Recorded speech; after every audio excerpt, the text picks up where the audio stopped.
जब 3 तलाक में और नाबालिग बच्चियों की शादी को लेकर विरोध होना शुरू हो जाए, उस वक्त आपको लगता है कि ये चीज संभव है? ठीक है, बहुत देर से रंगरेज साहब कुछ कहना चाहते हैं। रंगरेज साहब, मैं आपसे ये समझना चाहती हूँ कि मुझे ये बताइए कि असम में जो बात सामने आई, असम में जो असम सरकार ने बड़ा कदम उठाया है, उसमें अगर मैं एकदम फैक्चुअल आपसे बात समझना चाहूँ, किस बात से आपको दिक्कत है? फिर मैं जवाब विनोद जी से भी लूंगी उसका।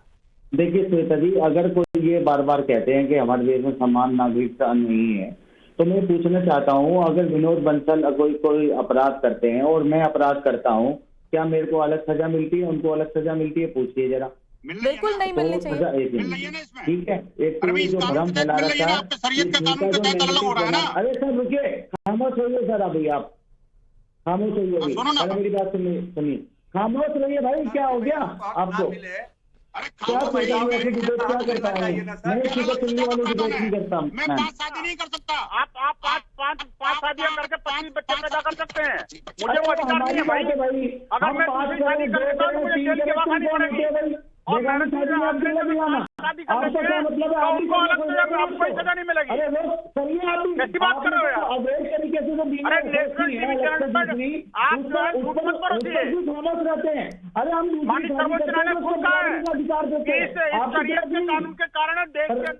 विनोद बंसल जी, आपका नेटवर्क शायद थोड़ा कम है, तो आपका वीडियो फ्रीज हो चुका है, आपकी आवाज तो हमारे पास आ रही है विनोद जी। ठीक है, रंगरेज जी, आपने मुझे फैक्चुअल बात नहीं कही। अब मैंने आपसे सीधा सीधा सवाल पूछा कि किस बात से दिक्कत है, किस बात से आपको लगता है कि धर्म में यह हस्तक्षेप होगा?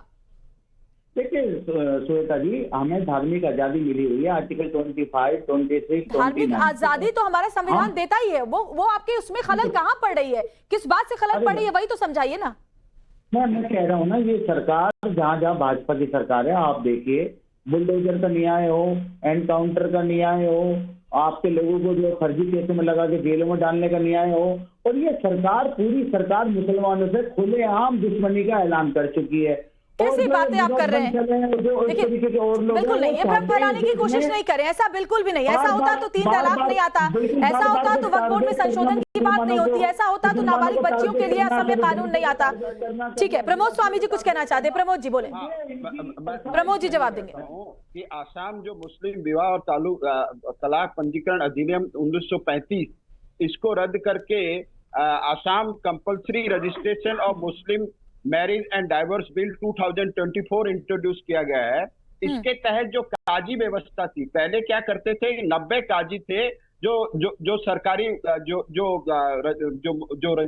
विवाह का जो रजिस्ट्रेशन करते थे और उनको मान्यता प्राप्त थी। तो वो लोग क्या करते थे, माइनर लड़कियों का वो लोग विवाह करा देते थे, जो नाबालिग लड़कियों का वो विवाह करवा देते। तो अब इस कानून के तहत जो पंजीकरण होगा वो सरकारी कार्यालय में होगा और सब रजिस्टर उसका पंजीकरण करेगा।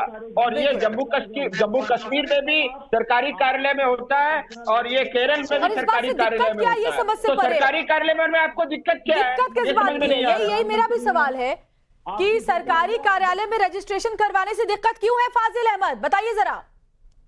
अरे बाल विवाह जो है सिर्फ मुसलमाने में होता है, सब में होता है, जहां पूरे देश में ये प्रथा है और कम हुई है। बाल विवाह अधिनियम बनने के बाद काफी इसकी संख्या कम हुई है। सेक्युलर सिविल कोड का मतलब ही यही है कि जहां वहां गलत है। हमको तो कोई एतराज नहीं, आपको क्यों एतराज है? जब पूरे देश में जब बाल विवाह अधिनियम लागू है, फिर नया शगुफा और हिंदू नया मंदिरों में जो शादी होती है, असम में क्या हो रहा था आपको पता है? मैं आंकड़े रखूं आपके सामने, उतना वक्त नहीं है, आपको भी सच्चाई पता है। हिंदू शादी जो घरों में होती है उसका रजिस्ट्रेशन होता है, उसका भी तो रजिस्ट्रेशन होना चाहिए।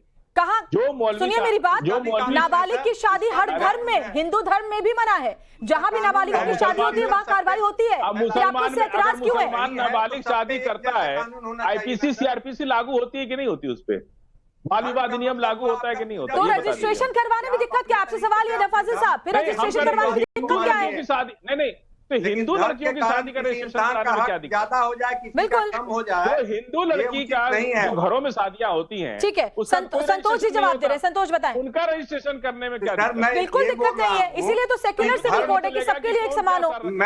संतोष जी ठीक है, मैं आती हूँ, वरुण जी आपके पास आती हूँ। संतोष जी, मैं ये बोल रहा हूँ कि धर्म के आधार पे किसी को ज्यादा हक मिल जाए, किसी को कम हक मिल जाए, ये कहाँ का न्याय है? धर्म का मतलब है कि आपको धार्मिक आजादी मिले, आपकी पूजा पद्धति की आजादी मिले, आप किस तरीके से करते हैं वो, लेकिन धर्म के आधार पे आपको कोई स्पेशल हक मिल जाए किसी का हक कम मिल जाए, किसी बच्चे का के साथ जुल्म हो जाए, तो ये कहाँ का न्याय है?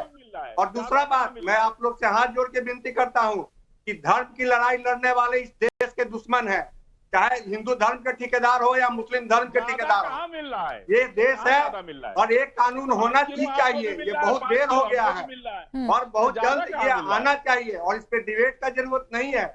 और सरकार किसी के धार्मिक मामले में हस्तक्षेप नहीं कर रही है, लेकिन सरकार जिन लड़कियों का कोई सहारा नहीं है कि इस देश के हर नागरिक कहां से कहां, फाजिल साहब आप कहां से कहां डाइवर्ट करें बात को, मुद्दे पर रहिए, मुद्दे पर रहिए, टॉपिक मत ही चेंज कीजिए। आपसे सीधा सवाल पूछा कि रजिस्ट्रेशन की दिक्कत क्या है, उसका जवाब आप दे नहीं पाए और कहां से कहां बात को ले जा रहे हैं। हमारे देश में ऐसे धर्म में जिसका कोई जानता ही नहीं, शादी कर सकते। आप सिंपल ये बात बता ही नहीं पा रहे कि बाल विवाह से दिक्कत क्या है। ठीक है विनोद बंसल साहब, मुझे ये समझ नहीं आता कि आखिर बाल विवाह का विरोध होने से दिक्कत क्या है, शादियों का अगर रजिस्ट्रेशन करवाना पड़े तो इस बात से दिक्कत क्या है, क्या तकलीफ है? जब आप मान रहे हैं कि संविधान सभी धर्मों को एक जैसा इजाजत देता है तो फिर परेशानी क्यों है, अगर आप ये मान ही रहे हैं कि नहीं हो रही नाबालिग बच्चियों की शादी? श्वेता जी, मैं ये बात एक रिक्वेस्ट करना चाहूंगा आपके चैनल को कि भी कुछ पैनलिस्ट को आने से पहले कुछ ट्रेनिंग दे दी जाए कि मेरा सब्जेक्ट मैटर ये है, इस सब्जेक्ट से बाहर नहीं जाओगे, अगर जाओगे तो पेनल्टी लगेगी, क्योंकि कुछ लोग आपके डिबेट का एयर टाइम खाने की कोशिश कर रहे हैं। मैं आपको बताऊं, देखिए कि ये जो लोग हैं ये कहते हैं कि जो उत्तराखंड में कानून बना उसमें ये नहीं है वो नहीं है। अरे पढ़े लिखे नहीं है, पता नहीं समझ नहीं आ रहा, मदरसे सीधे चले आ रहे हैं। दूसरी बात ये कह रहे हैं कि भाई बाल विवाह विरोधी कानून है, दहेज हत्या वाली कानून है। अरे भाई दहेज हत्या वाला कानून हो, दहेज विरोधी कानून हो या बाल विवाह विरोधी कानून हो, उस कानून का हिंदू समाज ने विरोध किया क्या? नहीं। आप क्यों विरोध कर रहे हैं इसको? तीसरी बात ये, अगर ये कानून सख्ती से लागू किया होता, मुस्लिम नेता, मुस्लिम उलेमा और मौलवी और जो काजी हैं उनको ठीक तरह से उस कानून का पालन करना आता, तो आखिरकार ये स्थिति क्यों पैदा होती? भाई असम के अंदर नया कानून क्यों लाना पड़ता? और 90 साल पुराने जो ब्रिटिशकालीन कानून है उसको समाप्त करने के लिए जो सरकार ने पहल की है, मुझे लगता है इसका स्वागत करना चाहिए था। ये स्वागत करने के बजाय उसका विरोध करके ये अपनी मानसिकता को दर्शा रहे हैं। ये देश विरोधी मानसिकता है, महिला विरोधी मानसिकता है, बच्चा विरोधी मानसिकता है और प्रगति विरोधी मानसिकता है। मैं सीधा सीधा कहता हूँ श्वेता जी, देखिए मुझे बताइए कि इस कानून के माध्यम से क्या होने वाला है? इसके माध्यम से काजी और मुल्लों का जो महिलाओं के साथ अपराध करने की जो प्रवृत्ति, इसके माध्यम से काजी सिस्टम खत्म हो जाएगा, विवाह पर अंकुश लगेगा। बिल्कुल, बहुत ही वाजिब सवाल आपने उठाया है विनोद बंसल साहब। मैं आती हूँ आपके पास, डॉक्टर वरुण के पास मैं एक बार रुक कर लूंगी, बहुत देर से वो कुछ कहना भी चाहते हैं। डॉक्टर वरुण, बहुत ही बड़ी विडंबना है कि अगर कोई भी ऐसा कानून जो हर धर्म को समान कानूनी हक देने के पक्ष में हो, उसका विरोध सिर्फ इसलिए क्योंकि कुछ खास संगठन ये नहीं चाहते कि महिलाओं को उनका हक मिले, वो नहीं चाहते कि उनकी जो शरीयत के हिसाब से देश को चलाने की उनकी मंशा है उसमें कोई खलल पड़े, और साथ ही गरीब मुस्लिमों को दबाने की जो उनकी सदियों से चली आ रही प्रैक्टिस है उसमें कोई पाबंदी लगे। श्वेता जी, मैं कहना चाह रहा था, मैरिज जैसे हिंदुओं की बात आई, हिंदुओं के लिए जैसे राजस्थान में